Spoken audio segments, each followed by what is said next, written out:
My question is, I wanted to know, since you're all about inspiration and everything, I've been feeling a little bit unmotivated, and I've been feeling like I should be doing something, or I should be I feel like I should be pulled and like, I'm feeling uninspired, basically. That's my question. How do you get, when you lose inspiration or you lose motivation, how do you get it back?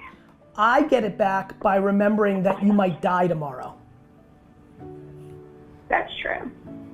So I'm inspired by practicality and reality and the truth, which is, it is ridiculously impossible to become a human being. I am one. I have other good things going for me as a human being, and I'm just grateful. You're dwelling and looking at what you don't have versus looking at what you have. If you actually looked at what you had, your health, living in America, who the heck knows what would be on your list? If you actually spent all your time looking at that versus, I don't have $1 million, I'm not famous, I don't have this. If you spent all your time on what you have versus what you don't have, you would be the happiest girl on earth. I didn't think about it like that. I'm aware that's why you're uninspired. That's what's happening. Yeah. You're spending clearly, and you're dragging yourself down into what you don't have, right? Yeah. You've been spending your Go ahead. How do you I doubt that you ever feel negative because you appreciate everything. I feel so negative all the time, and like you said, I do always dwell on what I don't have and just everything that's going wrong. How do you stay positive and motivated? Lincoln, how do you stay so positive? I'll get to that in a second, but I want to incorporate my guests here. When you're a young man, you haven't lived that long. Yeah. But when you're down, what do you do? Do you ever get down? Sometimes, yeah. Okay. I just see like what I could be doing right now instead of just like looking at it and just being sad about that instead of looking forward to how to fix it. Dad? Yeah, that's good. I think for me, I was born in the Philippines, really poor place. I lived there for 2 years when I was 19 years old. And I feel like that side of it is something that it's interesting because I go to the Philippines, whenever we go back, we went back there a couple of years ago, I see how poor people are, but yet they're like the happiest people in the world. And I'm like, how is that possible?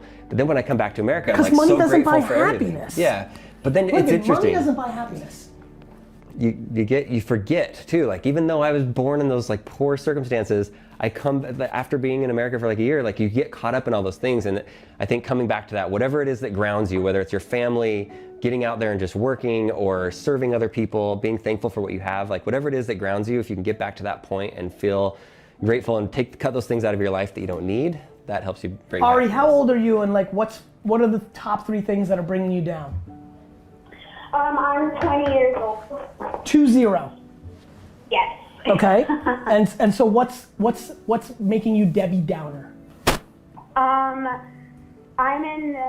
I'm in school right now, and I'm down just because I'm just stressed out because I feel that when I get out of school, I'm not going to have anything to do. I'm down because when I train, I'm not as good as I would like to be, and just mainly I'm just being negative and just being too hard on myself. Right, and so do you think that stems from the way you were parented?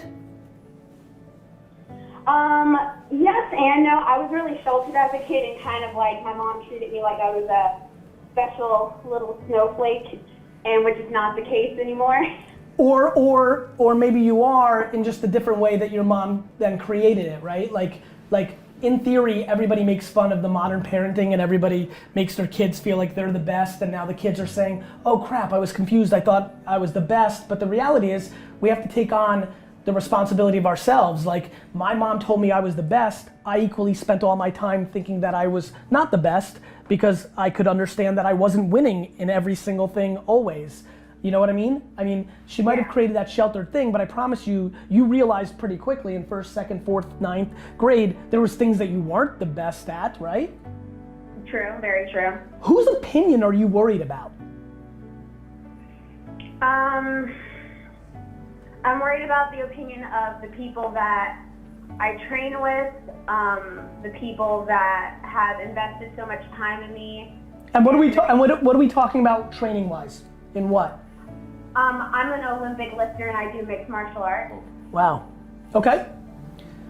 I'm sorry. No, go ahead. What does an Olympic lifter mean? Like you might go to the Olympics, or you're in it? Like what? Explain that to me. Oh God, no, I wish. Got it. Olympic lifting is the snatch and the clean and jerk, and it's different movements that you do with the barbell. So what? You are literally like. Can you please tell me this, Ari? You literally go into your room sometimes and like after a workout and say, "Damn it, I wish I lifted 10 more pounds." That or that, and it's just I feel like I could have tried harder, that I could have done more, that I could have had a better attitude. Ari, did you see the video that I posted on YouTube that says you need to be your biggest fan? Yes. You need to watch that 8,000 times in a row. Okay. Like listen, Ari, let me give you a really good piece of advice. The rest of the world is gonna critique you and judge you. You need to stop doing that for yourself. Okay. I'm being dead serious with you. I think the other side is just this day and age in social media. A lot of people, even with our videos, like they see the video, they see us traveling, they see the glamorous side of things, but maybe they don't see the other side where it's just, we're regular people. Like there's no difference between the way we live and any other people live. Like we have our downtimes. Like things, sometimes we're sad, sometimes things can be hard, but I think it's important to not compare ourselves to other people on social media and see all the glamorous stuff. Are you envious of what you're seeing on social? Yes, I'm very envious, and that's a big problem. I'm a very envious person. Ari, I'm not envious of anybody. Like you need to figure out how to really become a bigger fan of yourself and not be envious. Like listen, if you're aware of these things, and I don't know if it's going to see somebody, I don't know if there's a system in place, but like you're not gonna win this game if you continue down this path.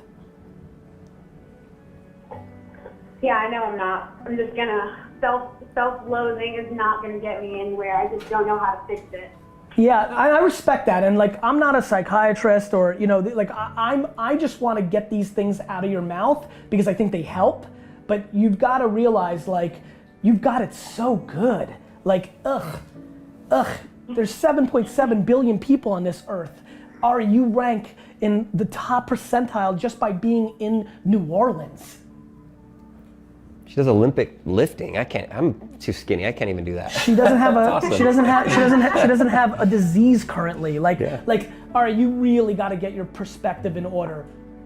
Break the pattern. You gotta break the pattern. That's exactly right. All right, you have it awesome. Yeah. I mean it. You just need to believe it now. Yeah. Like I'm gonna work on that. I have good news for you. You live in New Orleans. There's some shitty neighborhoods. Go take a ride. That is true. Wake up. Sit down Like here. wake up. The majority of people have it worse than you. Sorry. Yeah. Yeah, I need a more emphatic yeah. Yeah, you're right. I mean, that's it. All this down. And I have a news alert, by the way. Nobody cares about your problems either. Yeah. Like, too many people think their dwelling and complaining leads to an action because they grew up in environments where it did. Problem is, mom's not around anymore. We all got shit, man. We all got shit. We all got shit.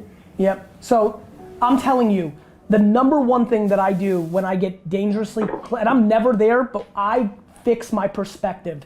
Get in your car right now and go drive around parts of New Orleans. You can wake up real fast if you choose to. Okay. Good. You're absolutely right. Oh, that I know. I'm just sitting here and keeping you on the phone because I'm trying to think of a way to get you to know, you know? Yeah. Good luck. Update us, okay?